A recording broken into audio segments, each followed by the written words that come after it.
성격장애 배우자를 KO시키는 부부싸움의 기술. 안녕하세요 여러분, 상처로 진주 만들기의 펄메이커입니다. 문제를 갖고 있는 분들은 대부분 어떤 이슈가 발생했을 때 굉장히 격하게 반응을 합니다. 그럴 때 내 쪽에서 그 반응을 유연하게 대처를 해야 합니다. 그 뾰족하게 다가오는 반응에 나도 뾰족하게 대응을 하면 그건 결과는 불보듯이 뻔하죠. 공격에 절대 맞대응을 하지 말아야 한다는 것입니다. 두 번째는 감정의 거리두기입니다. 이런 유형의 배우자와 함께 살고 있으면 계속해서 어떤 감정적인 공격을 받게 돼 있어요. 상대는 일부러 그러는 거는 아니에요. 그러나 그 사람의 그 성격적인 어떤 특성들이 계속해서 나를 건드리고 나를 힘들게 하고, 또 그런 유형의 배우자들은 감정을 조정을 합니다. 본인은 잘 모를 수도 있어요. 본인이 그렇게 살아왔기 때문에 자기도 모르게 어떤 상황에서 상대방의 감정을 교묘하게 격동시키는 그런 기술들을 가지고 있기 때문에 상대가 어떤 내 감정을 격동시키려고 한다거나 그게 공격적이지 않을 수도 있어요. 굉장히 수동적으로 눈으로 잘 보이지 않지만 은근히 내 감정을 불편하게 만드는 반응들을 하게 됩니다. 그럴 때 본인이 거기에 빨려 들어가시면 안 돼요. 빨리 그 상황을 캐치업하시고 그 감정으로부터 거리두기를 하셔야 됩니다. 제가 일전에 올렸던 영상에서 말씀드린 심장호흡법 같은 거 이럴 때 굉장히 유용합니다. 그때는 내 배우자다 생각을 하지 마시고 관찰자의 입장에서 객관적인 입장이 되려고 하셔야 합니다. 세 번째로는 상대를 관찰하기입니다. 결혼 생활을 하면서 계속 부딪히는 문제들이 있어요. 그것을 내가 자각을 했다 그러면 거리를 좀 두고 그 사람을 관찰하는 겁니다. 그래서 그 사람의 패턴들을 알아내셔야 돼요. 아, 이 사람은 이럴 때 이런 식으로 반응을 하는구나. 저럴 때 저런 식으로 하는구나. 저 의도는 뭐구나. 저 사람이 의도적이구나 아니면 무의식적이구나. 이런 것들을 좀 관찰을 하시는 거 굉장히 중요합니다. 네 번째는요, 상대 배우자의 어떤 행동들이 내게 굉장히 치명적으로 어택을 하는지, 상대가 어떻게 했을 때 내가 이런 기분을 느끼는지 그것도 패턴을 아셔야 해요. 내가 상대방의 어떤 것에서 굉장히 많이 고통을 느끼는지 그것들을 본인이 분명히 분류를 하셔야 되고, 내가 지금 어떤 상황에서 반응을 해도 사실 그 상황 더 밑에 여러 가지로 말할 수 있어요. 무의식이라고 할 수도 있고 초감정이라고도 할 수 있고 내면 아이라고도 할 수 있는 눈에 보이지 않는 어떤 에너지를 받는 포인트가 있어요. 분명히 왜 이렇게 싫은지를 한번 생각해 보셔야 해요. 그냥 단순하게 네가 그러면 싫어가 아니라 그 행동이 나는 왜 그렇게 싫은지, 내가 왜 그렇게 싫은 반응을 하는지를 그 원인을 찾아보면 의외로 내가 예상하지 못했던 그 원인들이 있습니다. 예전에 겪었던 어떤 일, 이런 것들 때문에 그게 연결이 돼 있는 경우가 있어요. 그래서 그것을 알아내셔야 해요.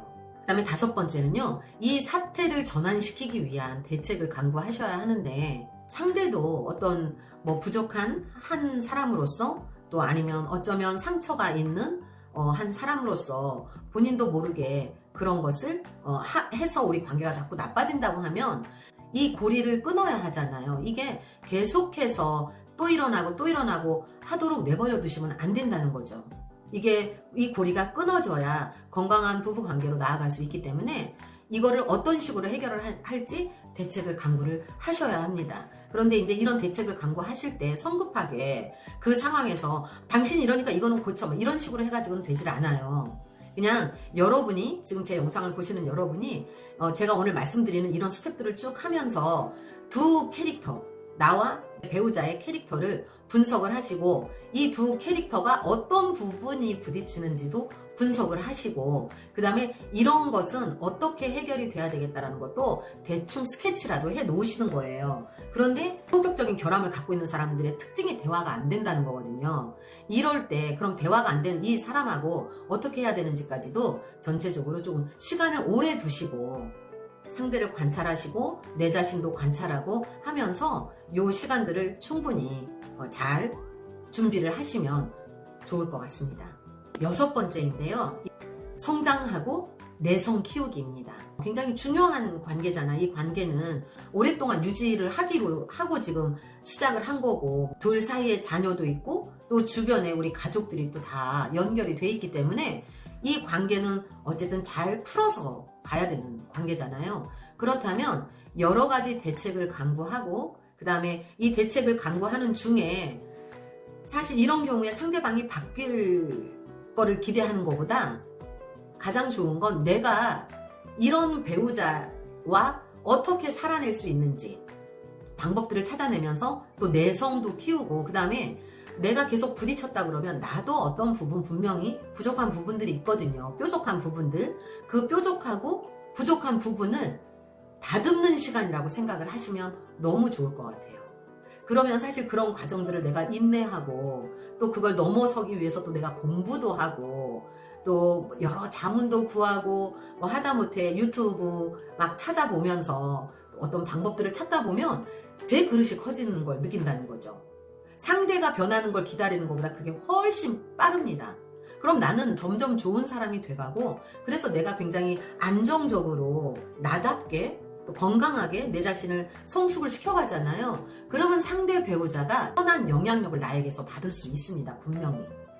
내가 막 화를 내고 요구하고 너 바뀌어야 된다 하고 했을 때 바뀌지 않던 것들이 내가 꾸준히 혼자 어떤 상황을 감수하면서 부단히 이 관계를 위해서 노력하고 또 이 관계를 소중하게 여기면서 배려하고 또 섬기고 이러는 시간들을 지나면 상대도 사람이에요. 그렇기 때문에 아주 지독한 어떤 막 병적으로 막 손을 쓸 수 없는 대상만 아니라 그러면 분명히 천천히 나의 좋은 에너지에 그 상대도 녹아진다고 저는 생각합니다. 그거는 100% 확신합니다. 7번째는요. 내가 이런 노력들 여러 가지를 다 해보고 내가 맞추려고 했음에도 불구하고 정말 내가 충분히 어떤 기간을 두고 노력을 했는데도 관계의 진전은커녕 계속해서 내가 감당할 수 없을 정도로 상대가 더 심해진다. 그런 경우가 있어요. 굉장히 나쁜 심각한 유형의 배우자라면 내 노력을 더 침범해 옵니다. 그러니까 격동을 시킨다는 거죠. 네가 어느 정도까지 참을 수 있나 보자. 그 격동을 시키면서 계속 제 경계 속으로 침범해 오는 사람이라면 저는 그런 관계는 그동안 여러분이 이 관계 속에서 본인이 건강해지고 이 관계를 지키기 위해서 노력하면서 쌓인 내공이 있어요. 여러분은 여러분이 잘 모르시겠지만 굉장히 큰 그릇이 돼 있을 거예요. 그럴 때는 과감하게 이 관계를 정리하시는 것도 전 하나의 방법일 수 있다고 생각합니다. 왜냐하면 어떤 아무리 중요한 관계라 해도 내 인성을 계속해서 무너뜨리고 내 자존감을 계속 짓밟으면서 나를 계속 불행하게 만드는 관계에 계속해서 참고 견디는 게 답은 아니라고 생각합니다. 저는 두 가지예요. 내가 완벽하게 이 관계를 조율하면서 내 행복을 내가 만들어가면서 유지할 수 있다면 저는 이런 배우자와도 결혼생활을 유지할 수 있다고 생각합니다. 내가 그 영향을 최대한 받지 않을 그릇이 큰 사람이 되면서, 그러나 그게 안 된다. 내가 계속 침범당하고 내가 계속 여기서 고통받고 내가 계속 불행해서 이 불행한 에너지가 우리 가정에 계속 독으로 뿌려지는 상황이다 라고 한다면 그것은 끝내야만 한다고 생각을 합니다. 내 자녀를 위해서도 내 주변을 위해서도.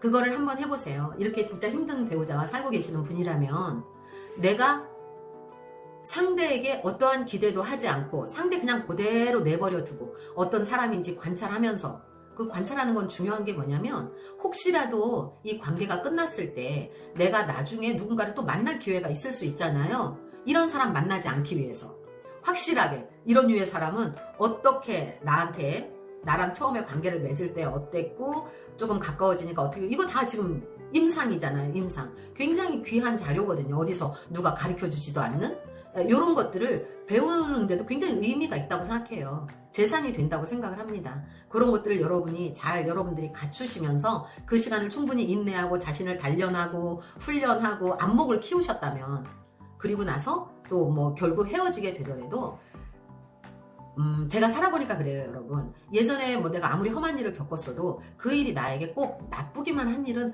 아니었더라는 거예요. 제 채널의 이름이 상처로 진주 만들기인데요. 모든 상처는 진주가 될 수 있다는 걸 알았습니다. 그 상처를 내가 어떤 눈으로 바라보느냐, 그 상처를 내가 어떤 마음가짐으로 다루느냐에 따라서 그것이 진주가 되기도 하고 그것이 정말 독이 돼서 나도 죽이고 주변도 다 죽인다는 것을 제가 알게 되었어요. 여러분, 우리가 불행하게 뭐 이런 진짜 말도 안 되는 배우자하고 결혼을 해서 고통을 받고 있다 하더라도 고통만 받고 끝나면 너무 억울하잖아요. 이 가운데서 우리가 배우고 내 그릇도 막 키우고 나도 분명히 지금 내 배우자에게 있는 어떤 것들이 내게도 있기 때문에 계속 부딪히는 거거든요.